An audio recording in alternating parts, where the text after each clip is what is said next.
And there we have the big boy. That's Mr. T-Rex. Had to get one of those in there.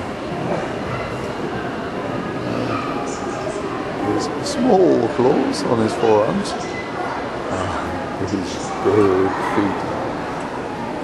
And it has to be said that the Tyrell Museum has a far more comprehensive exhibit. The fossils of the burgess shell and anywhere in Yoho, including horseshoe crabs. So we're now into the conquest of land, well, at least by the plants. This is the Devonian. This is about 400 million years ago. And they have a load of fossils. Various plants, none of which I know much about.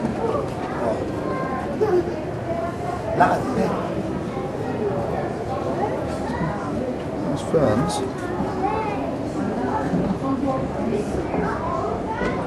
Some exquisite ferns.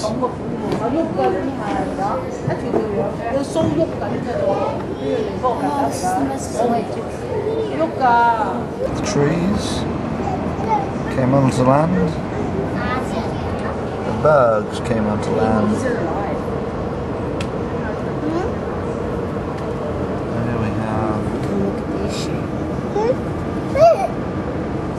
have fossil birds, including absolutely fantastic wing of a looks like a dragonfly. Oh, and then we've got some amber.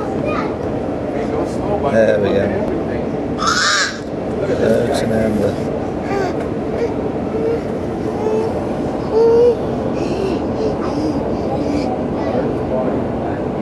The conquest of land came fishes, which developed into amphibians.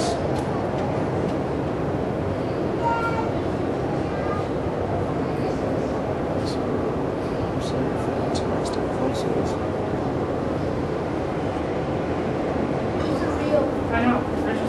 And from the amphibians came the reptiles.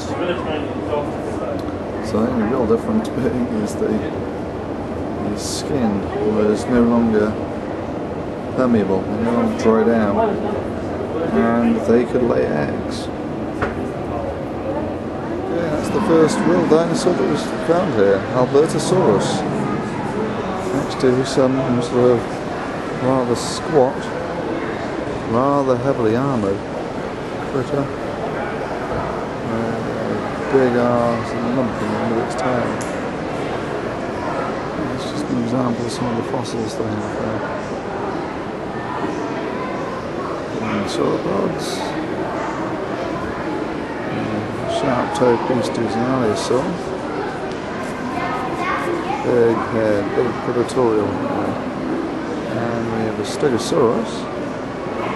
Notable mice. An unusually small head and big ass spikes in its tail. Inside we have a duck-billed dinosaur. And then when you start to look at critters like this, you realise that you compare these things to the skeletons of things like giraffes or elephants. They're not actually that weird. Okay, this is some giant fish. It's probably 3 meters long, but the interesting thing is, the thing in its stomach, actually its last meal, I think it looks remarkably like an eel. It also looks like it was swallowed almost entirely whole.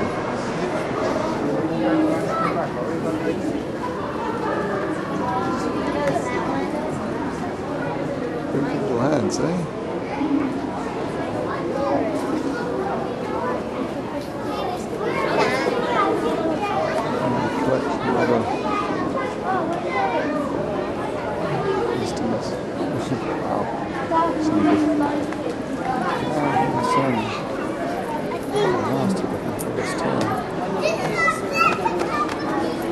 Okay, this is actually an archaeopteryx. This is the real deal. This is the actual fossil. one of about 10 in the world. And without the feather impressions, this thing would pass fairly well as a velociraptor, in that it's got teeth like a velociraptor, it's got the long bony tail like a velociraptor, it's got retractable claws on its feet like a velociraptor, and it's got claws on the forearms like a velociraptor. It's also got some avian features, the most obvious one being the feather impressions. Feather impressions on both the wings and the tail. It's got other interesting avian features as well. Like it's got a wishbone, although I've not managed to actually locate it on this one. It's also got fused toes in the forearm. So if you say there are no transitional fossils between the major animal groups, you're wrong. Underneath Mr. Rex and behind the Triceratops, we got this guy, whose name I'm not even going to try to pronounce.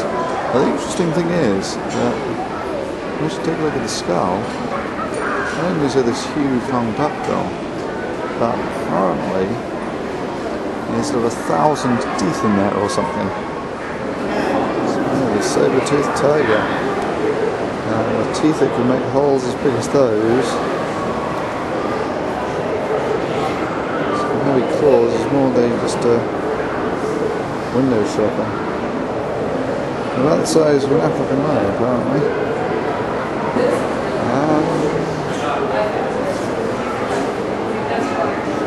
A woolly mammoth. Big, funky, sort of fused teeth. Running plants. So for all the sort of Triceratops and such like weird, that's what this guy is. This guy is a modern person. A collection of extinct fossil skulls. That's the giant sloth, giant ground sloth. That looks more like a panther, with tiny little teeth. It's got some Latin name, I'm not entirely sure what it is. And that's an ugly looking beast. Definitely Star Wars. Not Star Wars, it could be Star Wars or Star Trek. But in actuality, he's one of those guys. And here's an example of homology. We have a manatee flipper, a bat arm,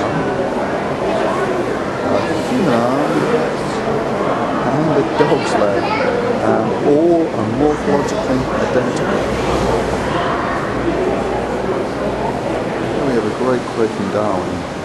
The most striking and important fact for us in regard to the inhabitants of islands is their affinity to those of the nearest mainland without actually being the same species. Darwin, 1859. Here we have an example of that, where we have the skull of the South American tortoise next to the skull of the giant Galapagos tortoise.